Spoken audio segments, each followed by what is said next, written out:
17-year-old Bianca Devins was murdered in 2019, and what happened to her reveals something terrifying about obsession, online culture, and the way femicide gets turned into spectacle. Bianca was from Utica, New York, and she just graduated high school. She loved art and gaming and was very active in online communities like Discord and 4chan. On the 13th of July 2019, she went to a concert in New York City with 21-year-old Brandon Clark, a guy she'd met online who her mother did know about and did not feel like there was any threat towards Bianca. It seemed like a healthy friendship. Now, he wanted to date her, but Bianca made it clear she didn't see him that way.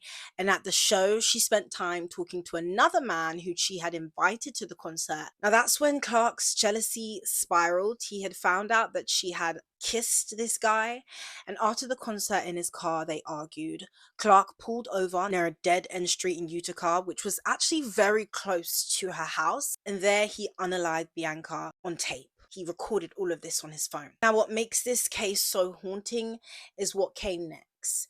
He then proceeded to take photos of her body and uploaded them to Discord and Instagram, knowing full well they'd spread, and they did. They spread like wildfire. When police arrived, Clark tried to stab himself but survived. He was arrested at the scene, and during the investigation, it came out that he'd been controlling, jealous, and obsessed with Bianca. Traits that are disturbingly common in femicide cases and are becoming disturbingly common in a lot of true crime that I have seen recently. Now, in court, he pled guilty to second-degree murder and was sentenced to 25 years to life. For Bianca's family, that was some justice, but nothing could undo the fact that her death was consumed as content online.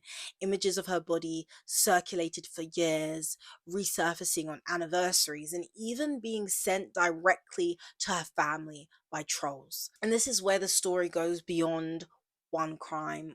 Online spaces such as Discord servers, 4chan, Reddit threads, anonymous boards often glamorize or joke about violence against women. And we've seen this in the talk about Doja Cat's connections with these type of forums. I also read about it in the Idaho Murders book, where someone had committed a murder because he fantasized over these specific ideals, and several other killers were mentioned who unalived women due to these ideologies. Bianca's murder became part of that culture almost instantly, treated like entertainment rather than the death of a real teenage girl. This is the reality. And even pop culture sometimes feeds into this.